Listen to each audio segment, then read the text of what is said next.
Welcome back, everyone. This is Kim with Stonehill Homestead, and you can see I have a sink full of corn on the cob. A friend of ours dropped this off on our front porch and left it, and so we're going to get it cleaned up and ready for the freezer. I'm washing it off. Marlin did all the husking for me. I guess it's actually called shucking, but he took the husks off, and I'm washing it up, making sure all that silk is out and the bad spots, and I'm getting it ready to put in the pot to get it blanched so I can cut it off the cob. And I'm just going through each ear.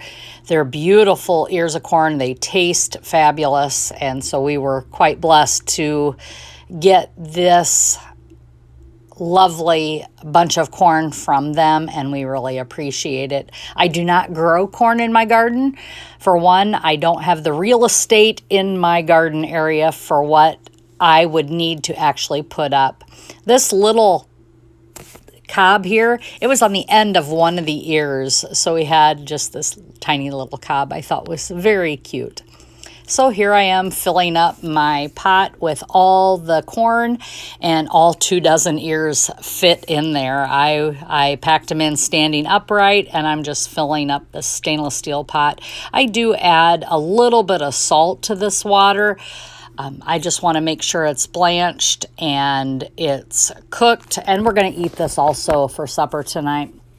So here you see me getting it on the stove and getting the heat going for that. I'm going to bring that to a boil, and here I am adding my Redmond's real salt to the pot of water, and I don't add very much, just enough.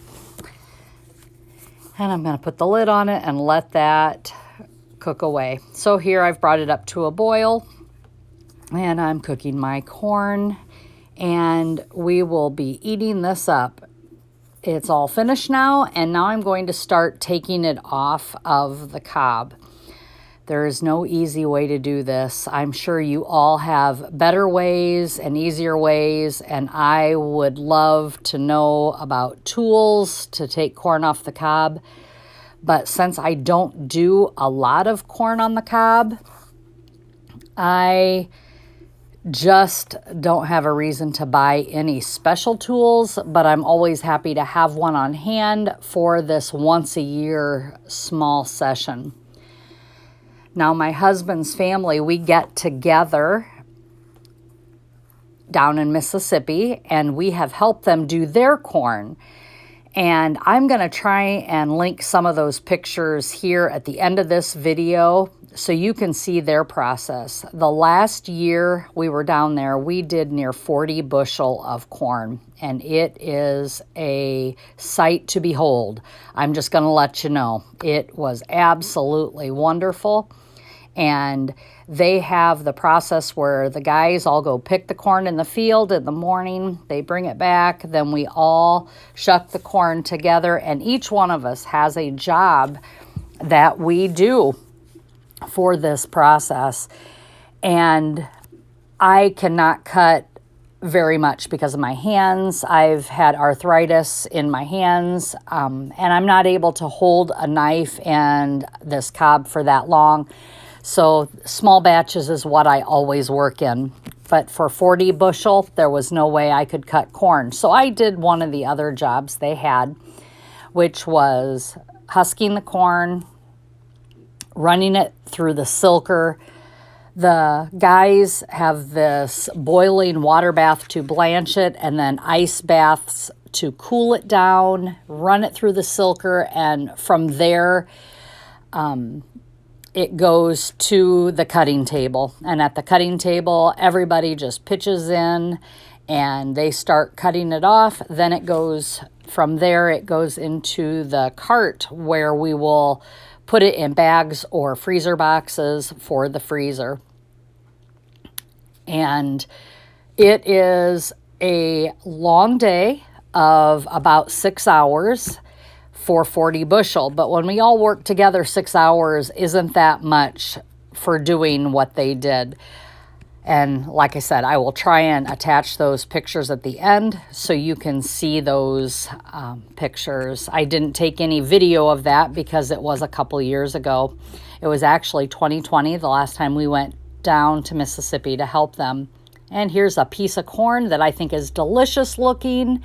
And I'm guessing there is a good chance you might see me cram this in my mouth. And here it goes. I thought you would like that. But it was delicious. Here I am taking Ziploc bags, and I am taking my 2-cup measuring cup, and I'm filling that cup up and putting this in the bags. I'm also holding that bag around the funnel so I don't mess up that top. I'm sure there are attachments and little tools that you can use to hold your bags up, and I just don't have them. I haven't spent the money or want to spend the money at this time to do it, but I really need to do that because, you know, I think it would make this process a whole lot cleaner and easier. So if you can, tell me which ones to buy. I just don't know. I saw some on other YouTube videos, and I've never used them, and I don't want to buy something that doesn't work. I'm pretty frugal with my coins. So here I am just packing it up here. And at the end you'll see that I do end up with 3 quart bags of corn, and we're just very blessed to have it. These will make wonderful meals for when the children come to visit. It's a quart bag, although who am I kidding? My husband and I, we can eat this corn by itself all day long. We love it.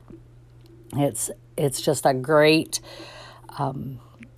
delicious treat in the winter after the long, hard summer and gardening summer. By the end of summer, we all are in the same frame of mind. We look like princesses going into the garden, and we're out there working every day.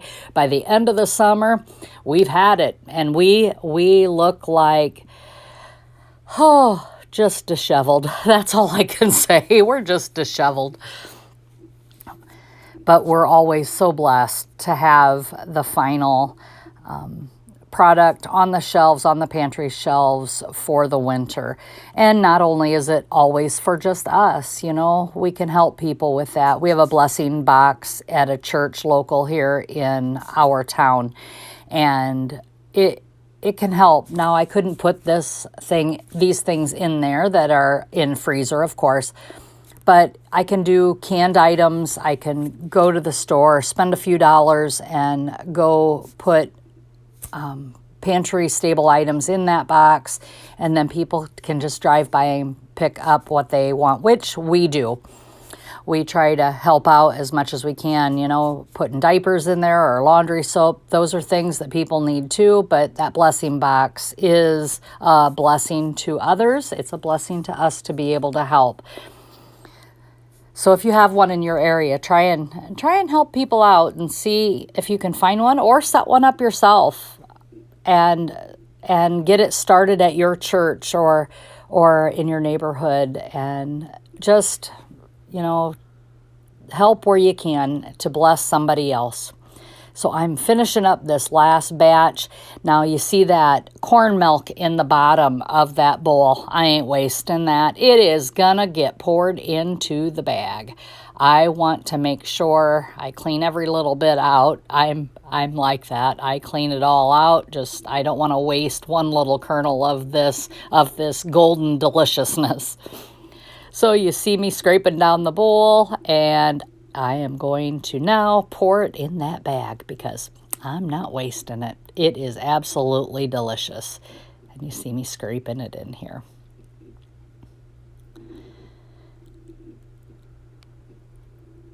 And once I get that all done, I'm going to show you my bags. We ended up with four cups in a quart bag, so 3 quarts of corn. Thank you so much, everyone. We appreciate each and every one of you, and So here we go. I This just corn, am again, came from so a friend. They grateful left it on our for front you porch, and all the new I subscribers decided that I'm have going joined to get us this put and up that continue to to our join freezer, and us. this will come in Like, handy this subscribe, winter. share. Thanks, everyone. And as always, be blessed and laugh as much as you breathe. Have a great day.